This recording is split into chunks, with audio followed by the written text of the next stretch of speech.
some years you will become a perfect case study because you combine the researcher and the performer in one in one person. So he combines these two perspectives on musical artistic research. And Stefan teaches at the University of Malmö in Sweden. He's connected also as a researcher to the Orpheus Institute in Ghent, Belgium. And what else? Let's listen to him. Thank you.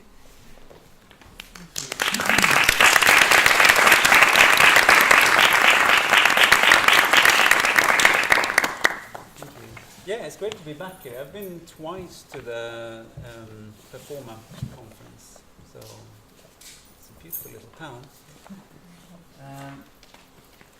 This presentation has two parts, and the first part is centered around my work with a British composer, David Gorton. We've made a couple of pieces together, and they all so far have emerged from working sessions we did way back in 2010. Where we explore different instruments and tuning systems. I'll show you a bit more in detail of that in a moment. But what might be relevant for this presentation is more how, the ways in which the material emerged from that way of working on the floor, with the affordances of the instrument, which means how do I as a performer interact with the instrument and the tuning system that we tried, and how that provides material for what then becomes a composition. It also has a bearing on an interest that I've had for a long time, which is how the movement of a human in general, but also of musicians in particular, have a very close connection to how we perceive music. Embodied cognition tells us that we measure the world from our bodies, and we actually also hear music through the measure of our bodies. And this perception is multimodal. So we don't just listen to music; we perceive music with all our senses. And what interests me the most is how that kind of understanding, which is a current research trajectory in the present day in many places, how that can inform our understanding of musical creativity, so how that possibly could shift our understanding of what musical composition is, and also can provide a different way of understanding what musicians do in performance. So it's a way of also challenging classical concert culture, where you sort of think of music as something which is perceived silently with your eyes closed. So that's what takes us to the second part of the presentation, which is about a kind of multimedia production called Go to Hell, which emerged from a guitar piece by the German composer Rolf Dien, but became a multimedia piece with choreographed musicians moving around in a dismantled nuclear reactor with light and sound installations, film, and so on. So that's where this presentation is going. But bear with me, because the first part of it, apart from playing, will be a rather detailed account of an ongoing study of musical shaping and also how that relates to a musician's body movement. And it will perhaps demand a bit of concentration. I will try to speak very clearly. That part is a red paper. But now, let's move on to the piece.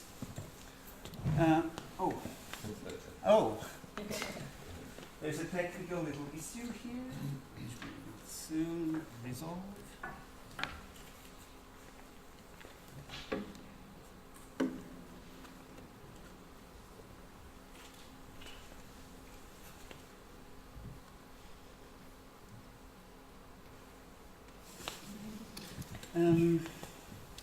So this composition by David Gorton is called Austerity Measures 1.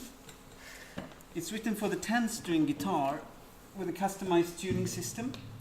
The tuning system is derived from the fact that certain partials of the naturally occurring harmonic series are out of tune with the equally tempered scales that we are used to hearing on pianos, and upon which most post-18th century music theory is based. The seventh partial of the harmonic series is particularly out of tune, sounding very nearly 1/6 of a tone flatter than its equally tempered counterpart. The tuning system in Austerity Measures 1 utilizes this phenomenon by tuning some of the higher strings of the guitar flat so that they become in tune with the seventh harmonics produced on some of the lower strings, thus rendering those higher strings 1/6 of a tone flat when compared with the piano. Similarly, some of the lower strings are moved sharp until their seventh harmonics come into line with equal temperament, thus rendering those lower strings 1/6 of a tone sharp. What results is an alternating pattern across the instrument of strings that remain in tune with equal temperament and strings which are either 1/6 of a tone sharp or flat when compared with equal temperament. The immediate implication of this is that the instrument now has a greatly increased number of discrete pitches available on it, where on a conventionally tuned guitar, two adjacent strings can produce many of the same notes simply by fingering in different places of the fretboard. With the new tuning system, these same pitches now become two close but different notes.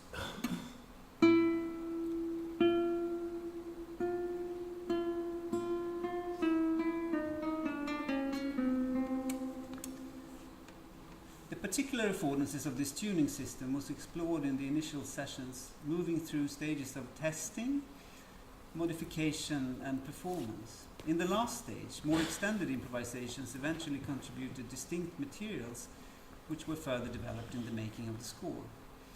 One of those elements was natural harmonics in constellations of 2 or 3 notes. First used as a manner of testing the tuning system, the bell-like quality of these aggregates became a central material in the final composition. So the testing stage we constituted mainly of just listening to what dyads and triads with this tuning really did. And we tested several tuning systems on different instruments, so this is the one that ended up on the 10-string guitar. So it was a sort of very detailed exploration of what this tuning actually sounds like, what you can do with it on this particular instrument. And we didn't quite like what it sounded like at first, so we made modifications so that you can understand as the second stage. But then eventually I would move more into performing with it, and then all this was recorded on video, so some of those materials really went into piece in the end.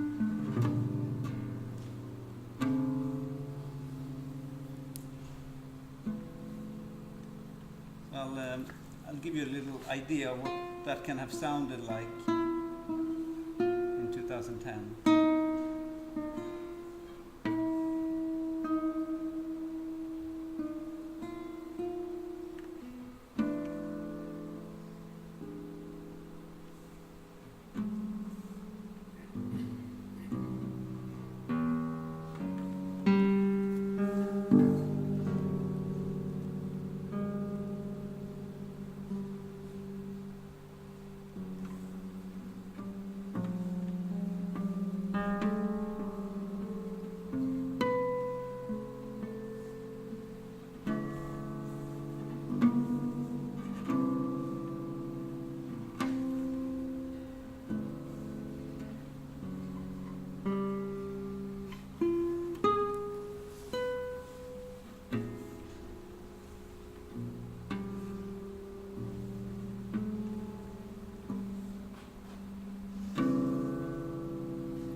Sturdy Measures 1 consists of 64 bars of musical notation across 2 pages, with an additional set of instructions, and here's the opening 22 bars. Unlike most pieces of music, if you were to play through the score, you wouldn't actually be playing the piece. Instead, the instructions give details of how to construct the piece from the given materials. The guitar player is instructed to label each bar with the numbers 1, 2, 3, or 4, with the first and last bars being labeled 4. The numbers should frequently change order, but should be approximately equal in distribution throughout, and consecutive bars should not be labeled with the same number. The score is then to be played through 4 times. On the first time through, all the bars should be played, as with any other piece of music. But on each subsequent play-through, an increasing number of the bars should be omitted and replaced with rests. So on the second play-through, only bars labeled 2, 3, and 4 should be played, with the bars labeled 1 being replaced with rests. On the third playthrough, only bars labeled 3 and 4 should be played, and on the final playthrough, only those bars labeled 4 should be played. Meaning that by the fourth playthrough, only 1/4 of the original material remains, with 3/4 of the material having been cut and replaced with silence. The tempo of the piece is flexible in order to leave space for the performer to phrase and shape the music to his expressive intentions. There is additionally a version of the piece with only 3 run-throughs rather than 4. Here, the process is similar, but using the numbers 1 to 3 as labels rather than 1 to 4, obviously. The instructions for the piece establish a rudimentary economic system which governs the allocation of musical resources to the guitar player. While, through the numbering of the bars, the performer has control over which materials are cut and at what stage in the piece they are cut, the implications of the cuts are difficult to envisage from the patterns of the numbers and are only fully realized through the literal playing out of the system. The performer is forced to re-evaluate the surviving materials within their new context with each play-through. Phrases that span several bars become broken and fractured, requiring new phrasing and shapes to be sought by the performer. Materials that were originally separate and distant become adjacent gestures connected by silence. Increasingly lengthy silences encroach upon the flow of the materials, requiring preparation and framing. Cut materials acquire a sense of nostalgia, being implied and referenced by the surrounding surviving materials.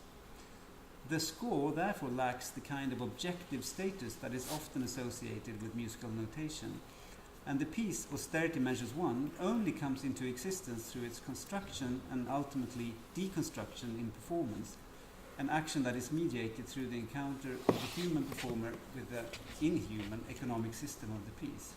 And I will now play you the 3 times version of this piece.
So, in this study of austerity measures 1, we're interested in how the interaction between the human performer and the non-human economic system in the piece becomes a vehicle for expression.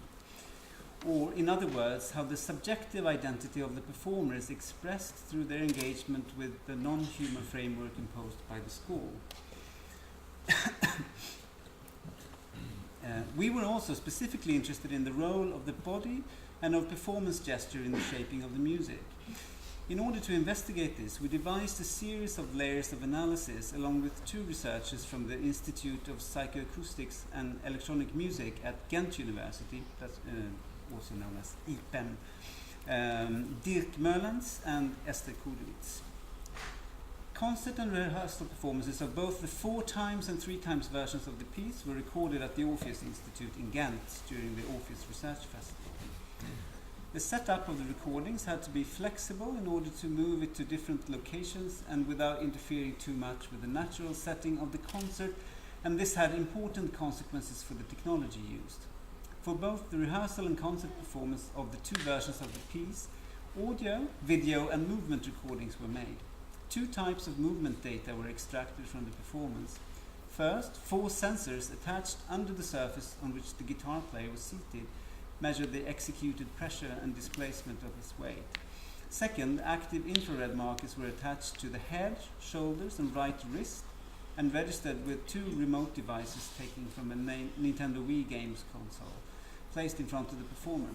In addition, the complete rehearsals and performances were recorded on video. The main goal of the analysis was to extract expressive detail to detect consistent and changing performance strategies. 2 analytical approaches were followed, a bottom-up approach which considers quantitative data and a top-down approach which considers qualitative data. The time structure of the piece was analyzed at the level of the bar. This is the main structural unit in the piece, as the units that are removed and replaced with silences are always individual bars.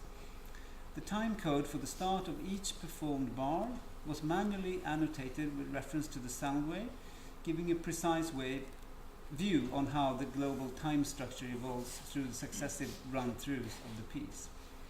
The timing of each bar was then extrapolated to identify the timing of each run-through and of the 5 distinct sections within each run-through.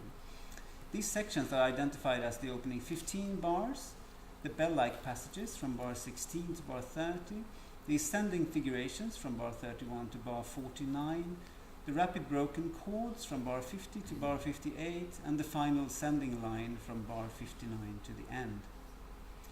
The timing data allows us to see how the timing deviates from a strictly isochronic rendering of the score and how the process of bar removal influences the time across the different run-throughs.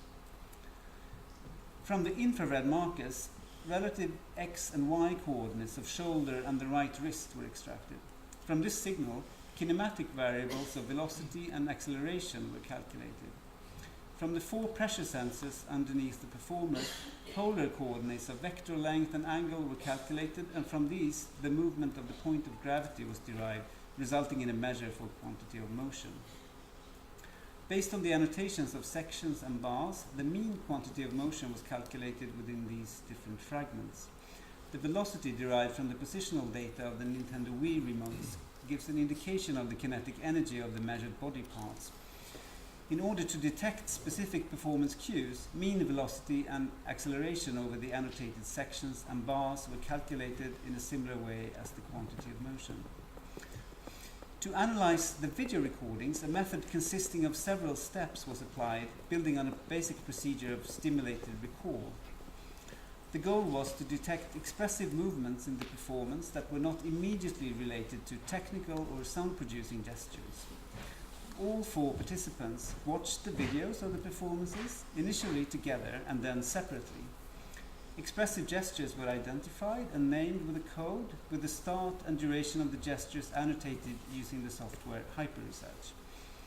This resulted in a rich list of codes involving the different viewpoints of composer, performer, and 2 observers.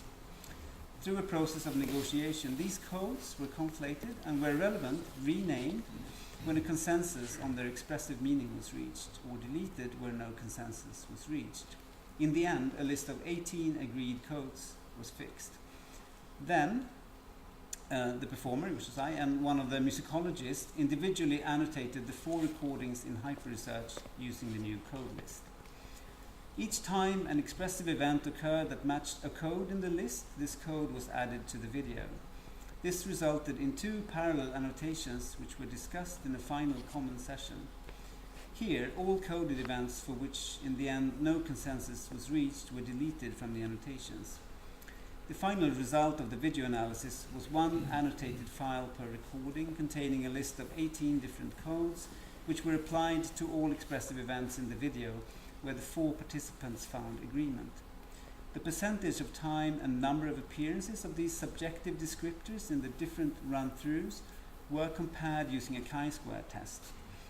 The chi-square test tells us whether or not a distribution is equal between categories. This comparison allows us to detect where changes in the musical material alters performance gestures and which gestures are used consistently.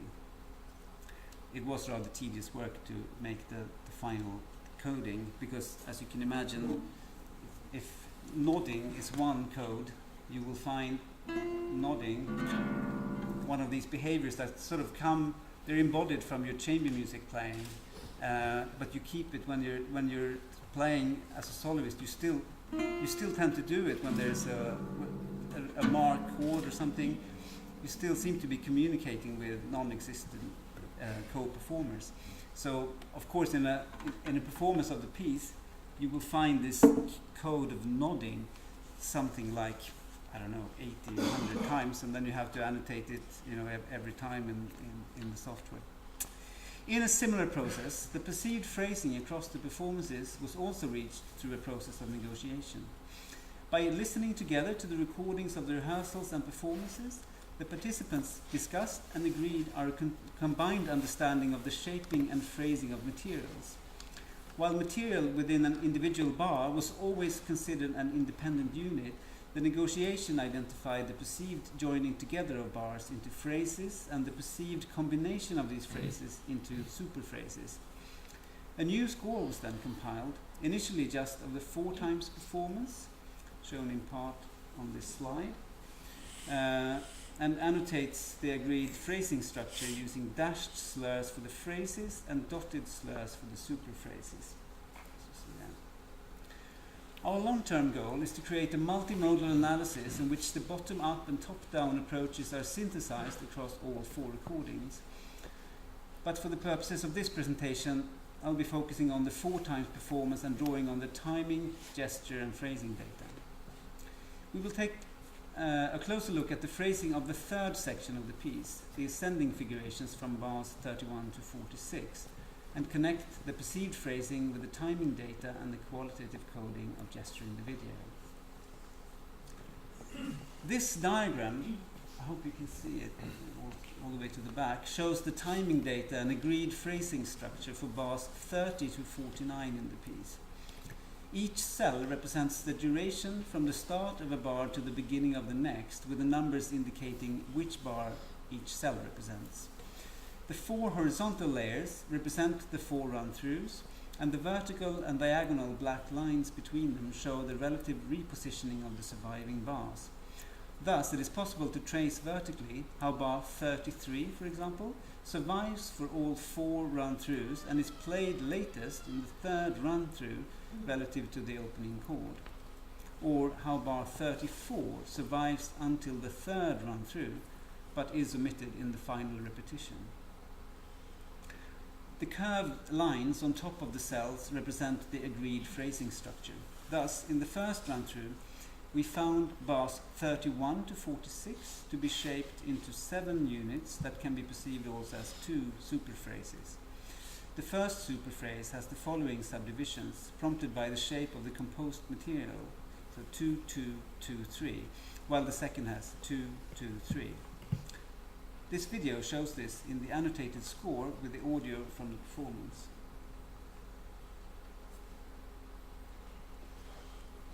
Don't hear much. Do we have audio? Okay. So, now.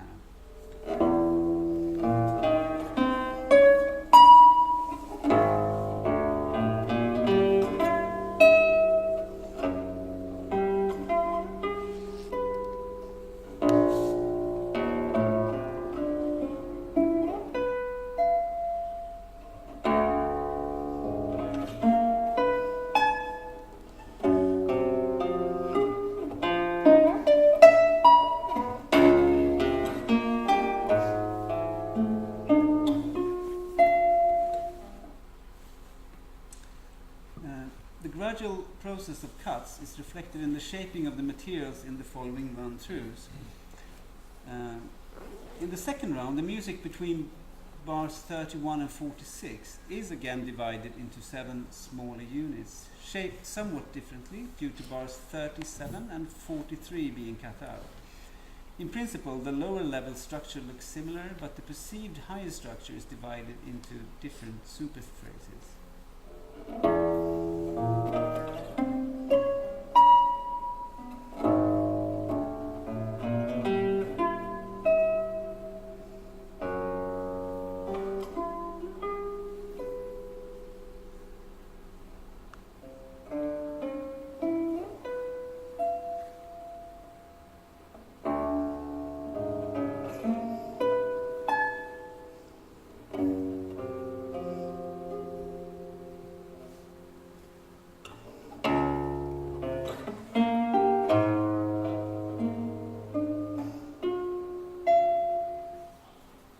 In the third round, the number of bars lost is more radical, and the music of bars 31 to 46 is now shaped into 3 units, spanning across a number of empty bars.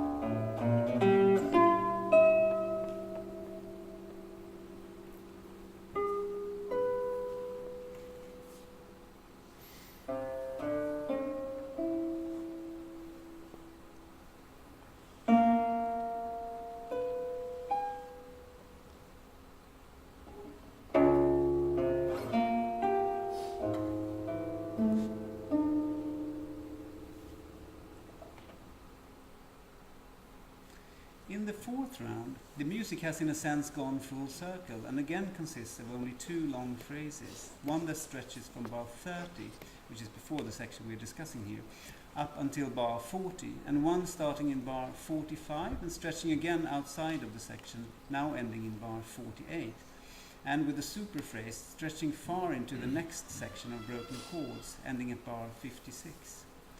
But in this final run-through, we see how the previously defined limits of the different sections break down, with materials from the different sections becoming joined together within the new phrase structure.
So a phrase much longer than the score you see here. How can we relate the qualitative coding of expressive gestures in the video to the shaping of the music? This diagram combines the timing and phrasing information from the previous image with some of the more commonly appearing qualitative codes for this section. Well, it may look more like a tablature for another piece. Some movement patterns are consistent between the rounds. Notably, bar 36 is always shaped by a lifting of the head, and apart from in the first round, also with the eyes shut. The entire section is characterized by the code expressive shoulder movements, especially in the section between bars 34 and 36. But these movements seem to be particular for the material at large, being connected to the shaping of phrases stretching over 2 or 3 bars. They occur frequently in the first 2 run-throughs when the material is largely continuous. The movements are not unlike those of the way the musical shapes are disposed over the fretboard, and hence also in the trajectory of the left hand. Of more importance here is the introduction of new gesture materials starting in the second round. In bars 37 and 43 we find the new code freeze, which denotes a relative stillness and marks the first silent bars. The new pacing of the music is immediately reflected in the performer's choreography of movement. Interestingly, when the bars in the score become more cut out, the expressive shoulder movements are now instead aligned either with the freeze or the lifting head codes. Hence, the new shape of the music that emerges is also expressed in the body movement.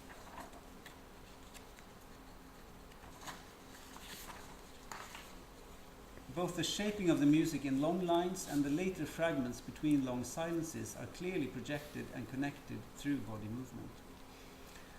Vibrato is used very seldom in the piece, and therefore the moments of vibrato playing were also marked in the coding sessions. In the shaping of the basic materials in the piece, vibrato is one of the features that comes with the material in the third section, the ascending figurations that we have been looking at. Before the cuts disturb the flow of the melodic lines, vibrato shapes the classically singing phrases, and a bit of this remains in the third round. However, in the fourth round, vibrato is used only in one single spot to shape the long line starting in bar 43. We can now look at the higher structural level across the entire piece and compare the length of the 5 main sections. Actually, that image is missing.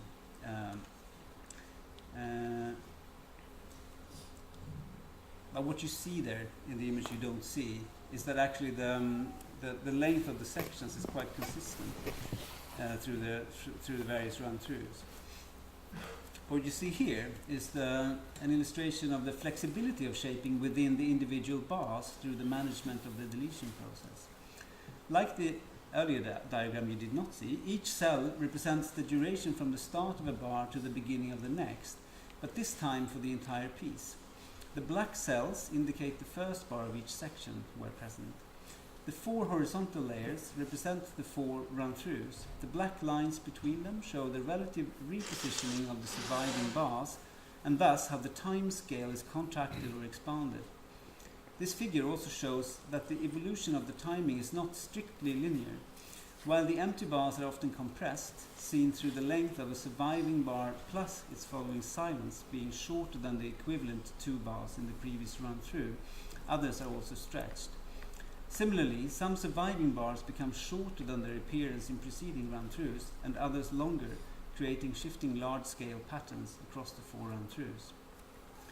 Several more observations can be made at the level of the bar. First, while the second round is in fact the longest, if we discount the final held note in the 4th run-through, the majority of the slowing down happens through the third section, the ascending figurations, and continuing to the end, but with its first section actually shorter than those in the first and third run-throughs.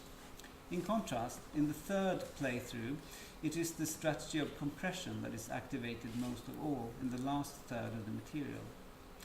Finally, this image depicts the composition in a manner that the score cannot do.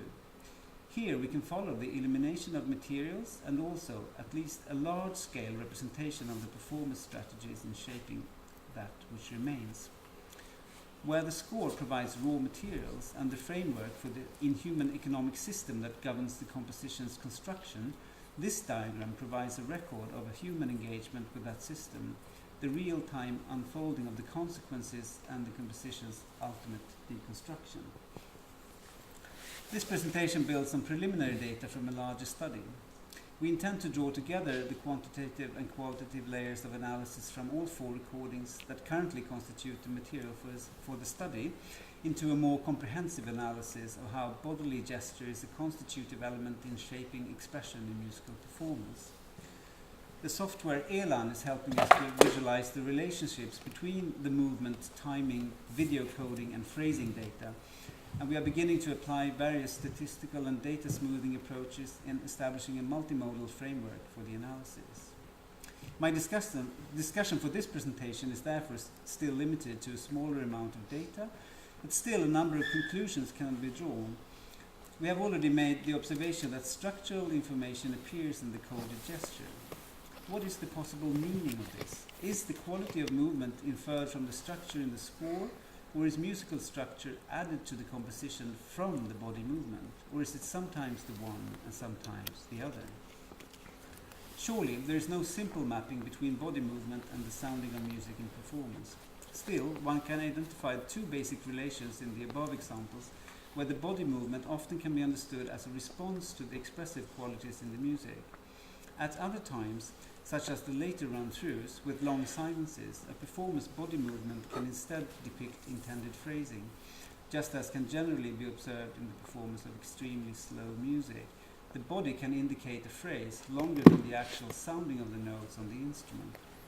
In all of these instances, the performer's body is engaged in a subjective response to the economics of the system that governs the composition. The compression and expansion of the timing of materials and the regrouping of phrases are managed and communicated through bodily movement in live performance. In other words, in response to the process of gradual loss of material, the performer's movement schemes adapt to and make up for the cuts. But the system is set up to always bring in new disturbances, and hence a performer must find ever new ways of creating meaning despite and within these austerity measures. A further study of the gesture material in the piece can shed light on the interrelations between the embodied knowledge of a performer and the musical structures in a score, and further between the subjectivities of composer and performer unfolded through the composition and performance of austerity measures 1. The second part of this presentation suggests artistic strategies through which a gesture-based understanding of musical perception and performance can constitute the basis for a widened understanding of musical composition. With reference to the making of Go to Hell, a recent installation and performance piece, I will provide examples of how choreographies, installation and video art have all been drawn from my performance of the guitar composition Toccata Orpheus by Adolf Riem. In Riem's piece, the bodily action of the performer is treated as an intentional compositional parameter, and the notated structure thus generates a specific choreography in performance. In Go to Hell, this approach is taken further towards the development of a gesture-based compositional practice, where composition is understood not as the organization of sound objects, but as the structuring of what Rolf Inge Godøy calls gestural sonic objects.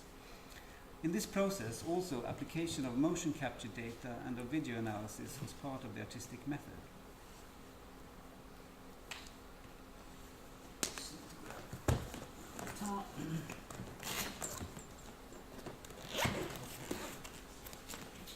Aha.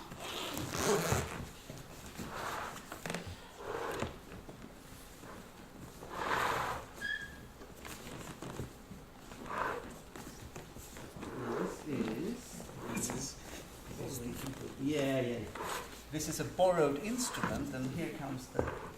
I could tell you a funny story, but I'll do it later.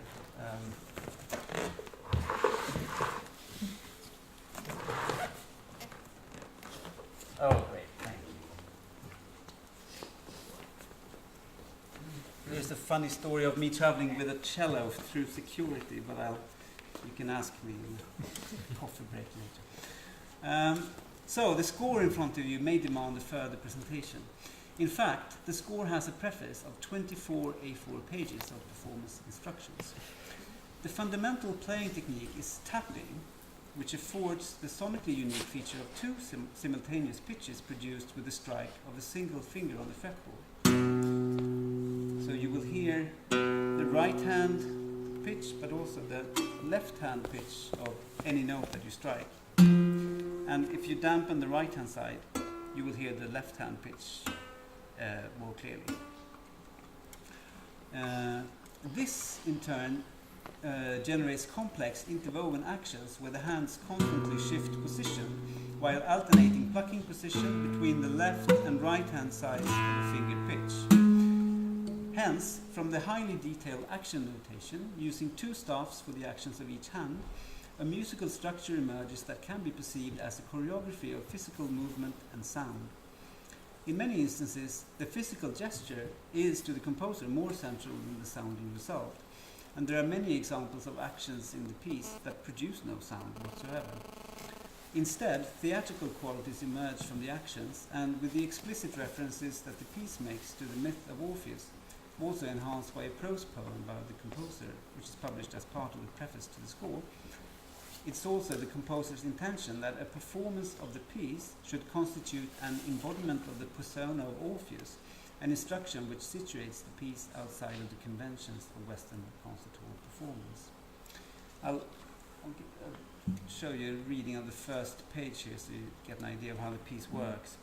So if I read it slowly, you will see that the first action in the left hand is tapping, which is the basic playing technique in the piece. And the second action is in the right hand. And what looks here as normal pitches is actually the position of the right hand for where it plucks. So it's 1, 2, and then it's tapping again. And then you lift. There are many ways to lift in this piece, but it's just straight up there. And then you pluck with the left hand, strum with the left hand, strike with the left, lift, pluck, and so on, yeah? So in tempo, this page sounds like this.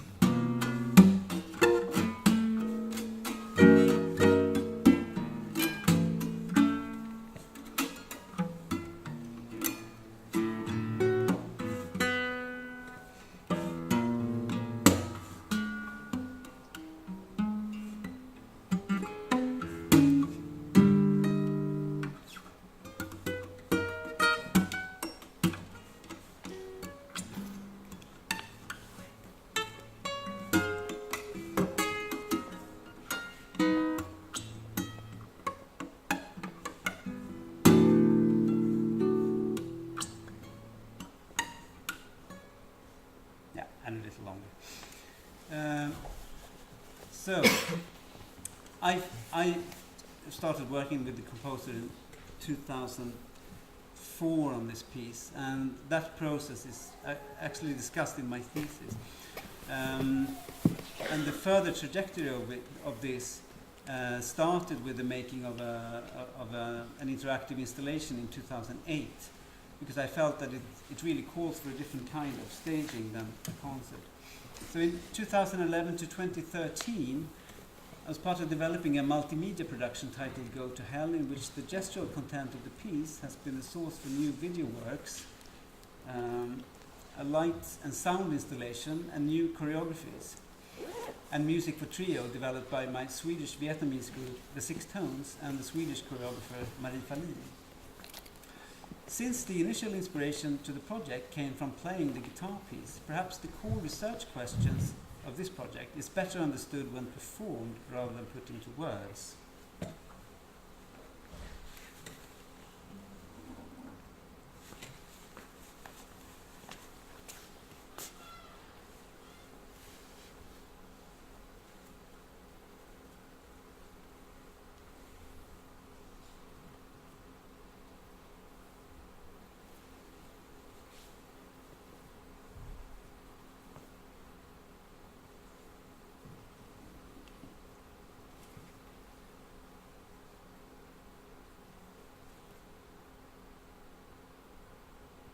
You already heard the music, yeah?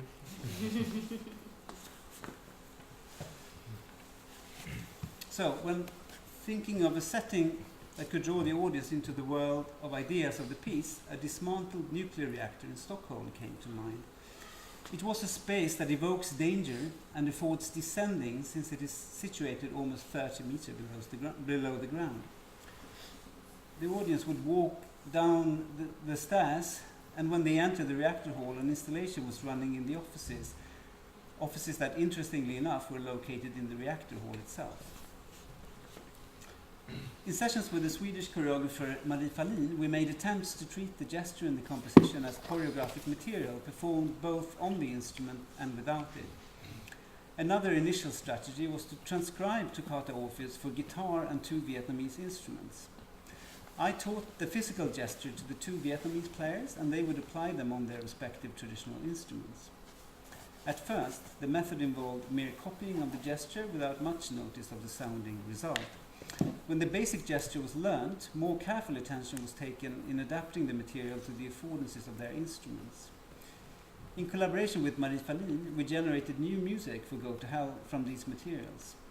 An example of choreography drawn from the guitar score is a section in Go to Hell based on a musical material from page 7. Here, the action of the hands and mainly the finger movements were transcribed to trio performance without instruments on a wall in the reactor. Played on the guitar, the section sounds as follows. No, from this. Actually, it's good to see what's going on. So.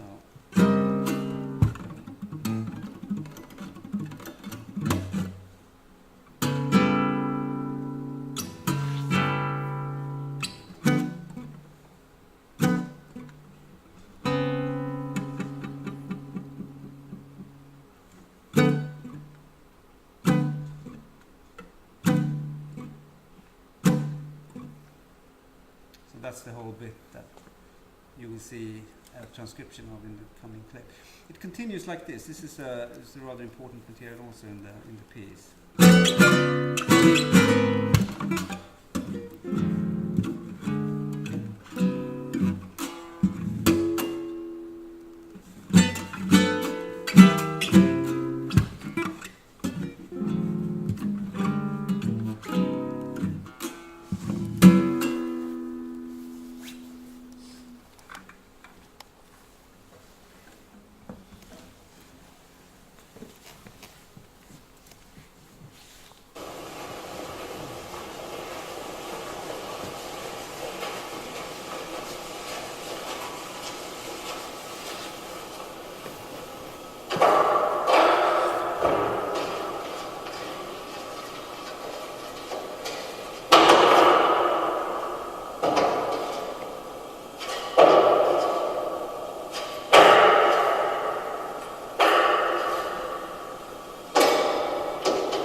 And then what happens later is that the sound of this performance is recorded and spreads out in there's a 12 speaker surround system, and the sound then gradually moves out in space, and we, as you started seeing there, just move back. Around the same time, we also made a motion capture recording of my performance of Toccata Orpheus at the Humanities Lab at Lund University. The primary intention was to use the data for the generation of a sound and light installation by the Austrian composer Gerhard Eckel. In each of the office rooms is a speaker and a filtered light. The motion of the hands and finger joints is mapped to the 12 offices so that the trajectory over the fretboard is represented by a movement between the lowest right-hand office to the highest left-hand window. I'll play you a video with a short excerpt from the piece in which Gerhard Eckel's installation Motion Grid and a choreography for 2 performers were brought together with the original motion capture of Toccata Orpheus, a moment that captures some of the intentions with these multiple interpretative layers added to the original guitar piece.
actual reverberation in the space is like at least 20 seconds, I think. So the electronic sounds are completely dry.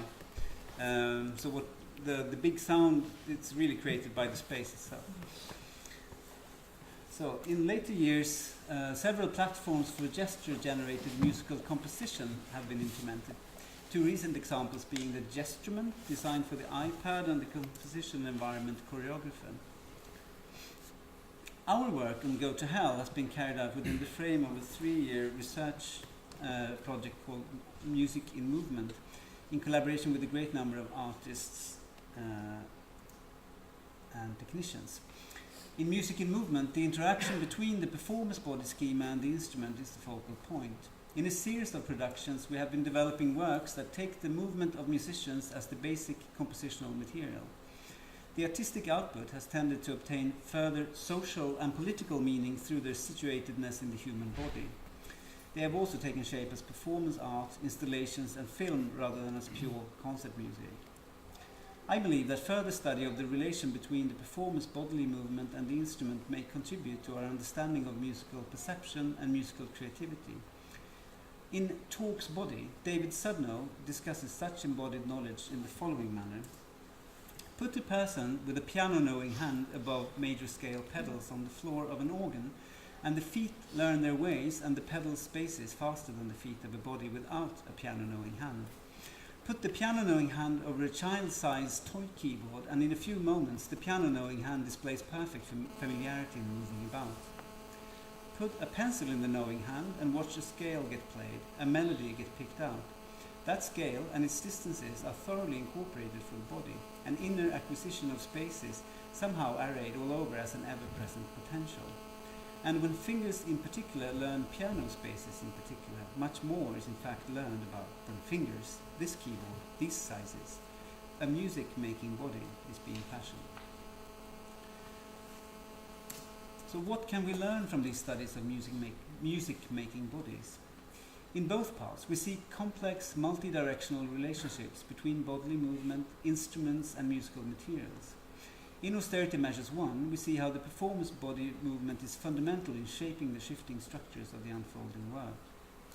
The strategies of how to deal with the cuts are expressed and carried out through constant reshaping of the material in the score.